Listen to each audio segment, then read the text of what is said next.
व्यवस्था को व्यवस्थित करना मेरा उद्देश्य। इसी उद्देश्य को लेकर हमने पदयात्रा के माध्यम से राज्य के कई जिलों का दौरा कर लोगों को उनका अधिकार बताने का प्रयास कर रहा हूं। उक्त बातें जन सुराज के सूत्रधार प्रशांत किशोर ने शनिवार को पदयात्रा के क्रम में जयनगर पहुंचने पर पुराना दुर्गा मंदिर परिसर में प्रेस वार्ता में कही। उन्होंने कहा कि केंद्र व राज्य सरकार सभी मोर्चे पर विफल है। नीतीश कुमार का 3 उद्योग भ्रष्टाचार, अफसरशाही और पीसी है। बिहार में सबसे बड़ा मुद्दा बेरोजगारी, पलायन, भ्रष्टाचार, अफसरशाही एवं पीसी बना हुआ है। उन्होंने कहा कि पदयात्रा के क्रम में कई जिलों में भ्रमण करने के दौरान बिहार के बदहाली का पता चला है। जन सुराज कोई राजनीतिक दल नहीं है, लेकिन आने वाले दिनों में राजनीतिक दल के रूप में आकर जनता के बीच अपनी बातें रखने का प्रयास करूंगा। राज्य में कोई रोजगार के कोई अवसर नहीं, इसीलिए 60 से 70% लोग पलायन कर रहे हैं।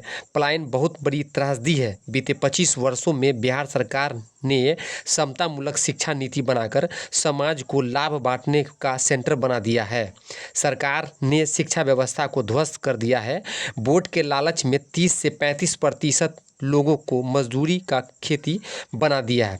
भूमि सुधार कानून व जल संसाधन का प्रबंध नहीं किए जाने से लगभग 50% खेती योग्य भूमि पर बाढ़ आने की संभावना बनी रहती है। 7 निश्चय योजना पर 2014 में करीब 25,000 करोड़ रुपये खर्च होने के बाद भी लोगों को शुद्ध पानी नहीं मिल रहा है। स्टूडेंट क्रेडिट कार्ड का लाभ स्टूडेंट को नहीं मिल रहा है। 1/3 परिवार आर्थिक तंगी से अपने बच्चों को नहीं पढ़ा पा रहे हैं। प्रशांत किशोर ने कहा कि बिहार में अवैध शराब, अनाज व बालू माफिया अब यही कारोबार रह गया है। उन्होंने केंद्र सरकार पर निशाना साधते हुए कहा कि 5 किलो अनाज के बदले 4 किलो दिया जा रहा है। 20% अनाज कहाँ जा रहा है? स्वच्छ भारत मिशन के तहत करोड़ों रुपये खर्च किए जा रहे हैं। आपको मालूम है, पिछले वर्ष 2 अक्टूबर गांधी भितिहरवा आश्रम पश्चिम चंपारण से हम लोगों ने जन सुराज अभियान के तहत ये पदयात्रा शुरू की। आज उसके करीब 14 महीने से कुछ ज़्यादा समय हो गया। इन 14 महीनों में हम लोग पश्चिम चंपारण से चल के पूर्वी चंपारण, शिवहर, गोपालगंज, सीवान, छपरा, वैशाली, समस्तीपुर, मुजफ्फरपुर, सीतामढ़ी होते हुए मधुबनी पहुँचे। इस जिले के बाद 1 महीना करीब मैं यहाँ रहूँगा। इसके बाद मैं दरभंगा जाऊँगा और उसके आगे की यात्रा चलेगी। यात्रा का उद्देश्य, जैसे पदयात्रा शुरू होने के पहले मैंने प्रेस वार्ता के जरिए बताया था कि बिहार में स्थिति को सुधारने के लिए बिहार आज जो देश का सबसे गरीब, पिछड़ा, बेरोजगार और बदहाल राज्य है, विकास के ज़्यादातर मानकों पर हम लोग 27वें या 28वें नंबर पर हैं। इसको सुधारने के लिए जो मैंने 10 साल अपने जीवन में काम किया है, या उससे पहले 10 वर्ष मैंने संयुक्त राष्ट्र संघ में काम किया, 10 वर्ष यहाँ की राजनीति में काम किया, उन सारे अनुभवों के आधार पर मैंने सोच समझकर एक ये परिकल्पना बनाई है, जिसके मूल में ये बात है कि अगर बिहार में या किसी भी राज्य में किसी भी जगह पर आमूलचूल परिवर्तन करना है, तो जो रास्ता गांधी जी ने बताया कि राजनीतिक गठजोड़, राजनीतिक हराकिरी के बजाय समाज में उतरकर समाज के साथ काम करके वो व्यवस्था बनाई जा सकती है। उसी के से प्रेरित होकर इस जन सुराज का ये अभियान शुरू किया गया है। ये कोई दल नहीं है, लेकिन दल बनने की निश्चितता है। पहले दिन से कहा गया है कि दल बनाया जाएगा, लेकिन इसके 3 जो मूल उद्देश्य हैं कि दल को कैसे बनाया जाए। दल को कोई व्यक्ति न बनाए, दल को कोई परिवार न बनाए, कोई जाति विशेष न बनाए, दल को बिहार के लोग, समाज के लोग मिलकर बनाएं। वही इसके दल का नाम भी तय करें, इसका संविधान भी तय करें, वही लोग इसके आगे का कार्यक्रम भी बनाएं और इसको आगे कैसे चलाया जाए इसको भी किया जाए। मेरी भूमिका इसके नेता की नहीं है। मैं नेता आज भी नहीं हूँ, पहले भी नहीं था। मेरी भूमिका इसकी सूत्रधार की है। आप मुझे कुम्हार की तरह देख सकते हैं। जो घड़ा बनता है वो तो मिट्टी और चाक से ही बनेगा। कुम्हार कितना भी होशियार हो, उससे घड़ा नहीं बन सकता है। तो जो मैं काम कर रहा हूँ, सही मिट्टी और चाक की तलाश, ताकि उसको थोड़ा सा मदद किया जाए, सहारा दिया जाए, तो अपने आप को घड़ा बढ़िया बन सके। तो पदयात्रा के जो 3 मुख्य उद्देश्य हैं, पहला उद्देश्य यह है कि बिहार की जो सबसे बड़ी समस्या है, सबसे बड़ी समस्या यहाँ बेरोजगारी, पलायन, शिक्षा ये नहीं है, भ्रष्टाचार नहीं है। यहाँ की सबसे बड़ी समस्या ये है कि जिन समस्याओं से लोग जूझ रहे हैं, जिन समस्याओं में लोग जी रहे हैं, जिस बदहाली में जी रहे हैं, वो सब वो जानते हैं। सब जानने समझने के बावजूद जब वो वोट करने जाते हैं तो उन समस्याओं को छोड़कर ऐसी बातों पर वोट करते हैं जिनका उनके जीवन से कोई सरोकार नहीं है, लेकिन वोट उस पर पड़ा है। जाति का आपके जीवन से कोई लेना देना नहीं, आपके बच्चों के पढ़ाई से कोई लेना देना नहीं है, लेकिन आप वोट उस पर करते हैं। तो पहला जो उद्देश्य है कि पहले समाज में, गांव में जाया जाए, लोगों को ये हाथ जोड़कर समझाया जाए कि मेरे भाई, आप किसी जाति के हैं, किसी वर्ग, किसी धर्म के हैं, जब तक आप अपने और अपने बच्चों की चिंता नहीं करोगे, कोई भी दल जीत जाए, कोई जाति जीत जाए, कोई समाज जीत जाए, कोई विचारधारा जीत जाए, आपके और आपके बच्चों की चिंता कोई नहीं करेगा। और यही एकमात्र मंत्र लेकर हम लोग चल रहे हैं। एक पंक्ति जो मैं गांव गांव लोगों को सिखा रहा हूं कि वोट आपको जिसको भी देना है दीजिए, लेकिन वोट आप अपने बच्चों के लिए दीजिए, क्योंकि अगर बिहार में लोग बच्चों के भविष्य के प्रति सजग नहीं होंगे तो जिस गरीबी बदहाली में हम लोग पिछले 40-50 साल से जी रहे हैं, ये गरीबी बदहाली और बढ़ेगी, क्योंकि दूसरे राज्यों में तरक्की हो रही है और हम लोग पीछे छूटते जा रहे हैं।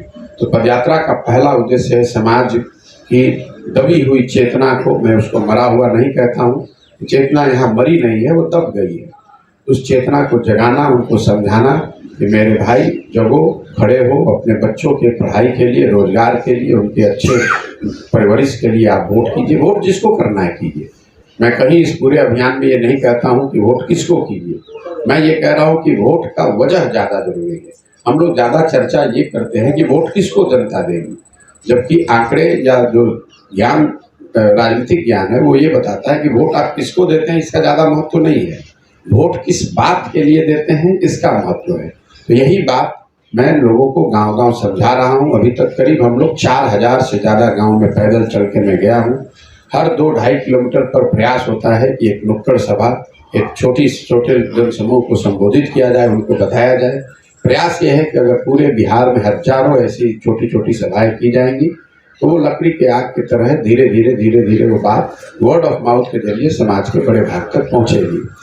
दूसरा उद्देश्य यह है कि अगर लोग समझ भी जाएं तो लोगों का एक सामान्य जो सवाल होता है, जो कि सही भी है, कि भैया हमारे पास विकल्प कहाँ है। अगर हम सही लोगों को वोट देना भी चाहें तो हमारे पास विकल्प तो है नहीं। दोनों ही दल जो हैं उनको हमने पिछले 30 साल 35 साल में देख लिया, दोनों ही से हमको धोखा मिला।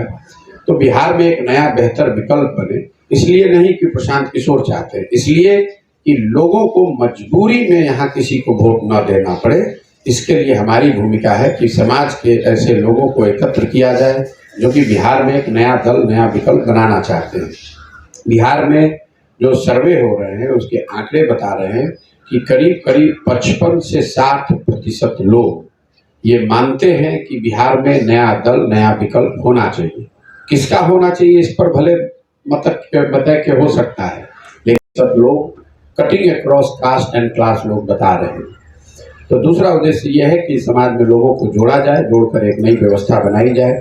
जब मैंने पदयात्रा शुरू किया तो मेरा उद्देश्य था, मेरा लक्ष्य था कि हर प्रखंड से 20 ऐसे लोगों को चिन्हित करके निकाला जाए जो इस नए विकल्प, नया दल को बनाने के संस्थापक बन सके। वो संख्या बढ़ के प्रति प्रखंड 400 हुई, 500 हुई, 1000 हुई। अभी हम लोग मोटे तौर पर 2 से 2.5 हजार लोग ऐसे हैं जो हर प्रखंड से ये बता रहे हैं कि उनको ये जन स्वराज की पदयात्रा या परिकल्पना से वो प्रभावित हैं, इससे जुड़ना चाहते हैं या इसके संस्थापक बनना चाहते हैं। तो जब मैं मधुबनी की यात्रा पूरी करूंगा तो एग्जैक्ट यहाँ कितनी संख्या है वो बताऊंगा, लेकिन पीछे के जो 10 जिले किए गए, एवरेज औसतन वहाँ 2 से 2.5 लोग हर प्रखंड से जन स्वराज के संस्थापक सदस्य बन रहे हैं। मतलब जिले के स्तर पर करीब 55 से 60 हजार लोग इस पूरी व्यवस्था, इस सोच से जुड़ रहे हैं।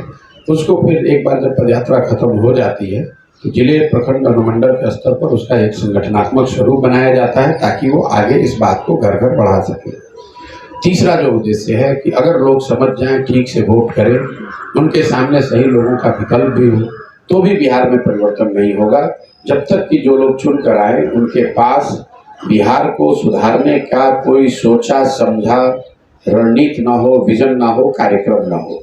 तो उसको संदर्भ में बिहार का एक पूरा विजन डॉक्यूमेंट 10 साल का बनाया जा रहा है ताकि जनता ये देख सके चुनाव से सालों पहले कि कैसे बिहार में एम्प्लॉयमेंट क्रिएट किया जाएगा, कैसे बिहार को आने वाले 10 साल में देश के 10 अग्रणी राज्यों में शामिल कराया जा सकता है। अभी हम 28वें 27वें नंबर पर है, कैसे हम लोग 10 टॉप 10 में पहुंच सकते हैं। इस बात की गंभीरता को समझिए।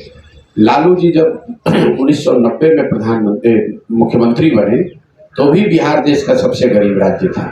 देश का सबसे गरीब राज्य 1990 में था। लालू जी जब छोड़े तो भी देश के आप सबसे गरीब थे जब नीतीश जी ने शासन शुरू किया। और आज भी जो थोड़ी बहुत तरक्की आपको दिख भी रही है, इसके बावजूद आप देश के सबसे गरीब ही राज्य हैं। ऐसा इसलिए कि हम लोग तरक्की की इस दौड़ में इतने पीछे छूट गए हैं कि वो आपका रैंकिंग नहीं बदलता है। दूसरी ये वजह है कि आप थोड़ा बहुत अब सोए हुए थे, चलना शुरू भी किए तो दूसरे राज्य भी तो सो नहीं रहे, वो भी तो आगे बढ़ रहे हैं।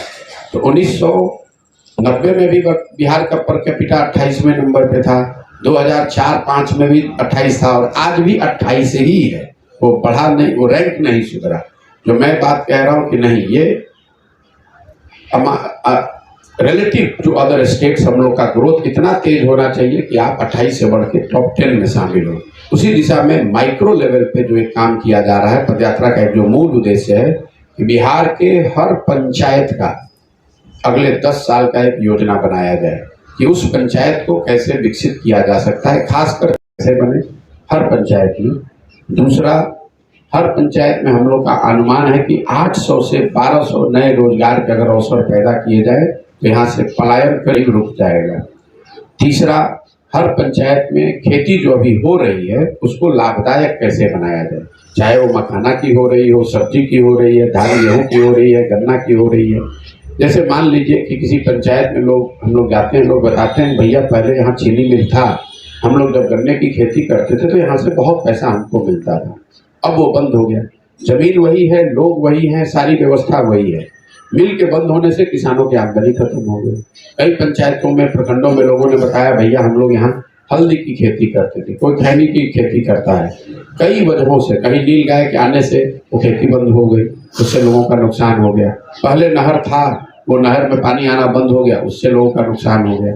तो हर पंचायत की जो योजना बना रहे हैं उसमें सड़क कैसे बनेगा, नाली गली, वो तो बता ही रहे हैं। लेकिन 3 जो मूलभूत बातें हैं, शिक्षा, 800 से 1000 हर पंचायत में रोजगार के नए अवसर, और वहाँ पर खेती को पुनः फिर से लाभदायक क्यों कैसे बनाया जाए। ऐसा नहीं है कि बिहार में किसान हमेशा से लाभदायक खेती नहीं करता था। अलग अलग वजहों से पहले से खेती जो लोग करते थे, 2-4 पैसा कमाते थे, वो उनका खत्म हो गया। गांव देहात में लोग बताते हैं कि पहले भैया खेती करते थे, 5 साल 7 साल अपने पेट काटा, सतुआ खाया, पैसे बचाए और 1-2 कट्ठा लोग जमीन खरीदते थे। आज किसानों की हालत ये है कि अगर आपके घर में कोई नौकरी नहीं कर रहा है, कोई बिजनेस व्यापार नहीं है, आपके घर में किसी की शादी लग जाए, कोई बीमार पड़ जाए तो किसान को 1-2 कट्ठा जमीन बेचना पड़ रहा है। तो कहीं ना कहीं जो खेती नई बात हो तो आगे होगा, लेकिन कम से कम जो 20 वर्ष पहले था उसको भी अगर पुनर्स्थापित कर दिया जाए तो यहाँ पर बहुत बड़ी संख्या में ऐसे किसान जो खेती पर निर्भर है, ऐसे लोग, उनके जीवन में सुधार लाया जा सकता है। तो ये 3 उद्देश्य है। अगर इस पूरे सर्किट को आप देखेंगे, लोगों को जगाना, समझाना कि भाई आप अपने बच्चों के भविष्य के लिए वोट कीजिए। दूसरा, वो विकल्प के अभाव में गलत लोगों को वोट ना करें, इसलिए उनको विकल्प बना कर देना। और अगर ये विकल्प चुनकर आए तो उनके पास काम करने के लिए जमीन से बनाई हुई एक योजना हो जिस पर वो सब मिलकर ईमानदारी से काम कर सके।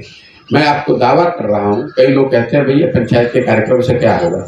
जो लोग 10-10 साल, 15-15 साल से विधायकी कर रहे हैं, आपको ज़्यादा अनुभव होगा, आप जाकर पूछ भी लीजिएगा। अगर वो कागज न देखें तो लोग अपने पंचायतों का नाम नहीं बता सकते। विधायक